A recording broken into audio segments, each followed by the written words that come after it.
Good evening. আমরা এখন যাচ্ছি তারাপীঠ। আজকে কৌশিক অমাবস্যা, তো মায়ের দর্শন করতে। চলুন বাকি ভিডিওটা তারাপীঠে যেয়েই দেখাবো যে রাস্তাতে কী কী হচ্ছে না হচ্ছে যাওয়ার পথে। তো আমরা কে কে যাচ্ছি একবার দেখে নাও। এই একজন আছে আমাদের বড় দাদা, বড় ভাই। ওই একজন আছে সেলফি ম্যান। এই ভিতরে একজন আছে, ঠিক আছে। তো আর একজন আছে ওই পাশ দিকে চলে গেছে, ওই তো। আমরা সবাই আছি একসঙ্গে, মোটামুটি ভালোই লাগছে, আনন্দ হচ্ছে।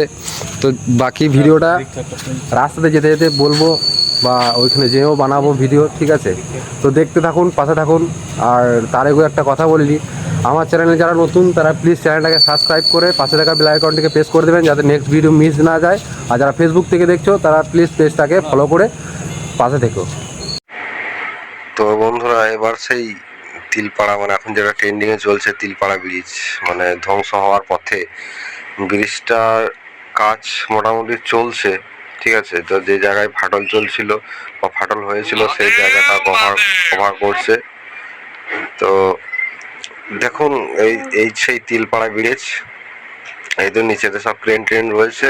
আর দাঁড়িয়ে সম্ভব হলো না যে আপনাদেরকে দেখাবো দাঁড়িয়ে নিচে দিকটা, মানে যেখানটা আর কি ফাটল ধরেছে ব্রিজের, যেখানটা মেন অংশ, সেই জায়গাটা আমরা দেখাতে পারছি না। আর যে হিসাবে পুলিশ প্রশাসন রয়েছে, এখন তো রাতের দিকে কোনো গাড়ি বেরোতে দিচ্ছে না, শুধু বাইক ছাড়া।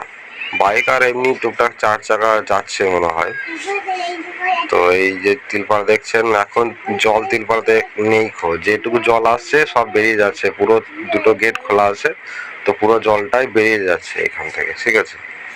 তো এই দেখছেন কি অবস্থায়, যে জল, ব্রিজে ভরপুর জল।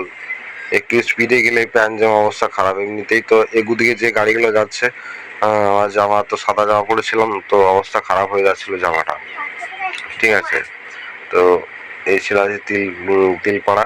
আর তিলপাড়া মোটামুটি আমি অন্যদিনকে আবার আসবো, তখন তোমাদেরকে ভালো করে দেখাবো, অসুবিধা নেই। দেখতে পাচ্ছ তো চারিদিকে লাইট জেলে, এত লাইট থাকে না তিলপাড়াতে, শুধু ব্রিজে থাকে বা সাইডে এতটা থাকে না। তো চলো দেখছি, দেখছো তো সব জায়গাতে ব্যারিকেড মেরে দিয়েছে। এই যে দুটো ব্যারিকেড মেরেছে, বড় গাড়ি পেরোতে পারবে না।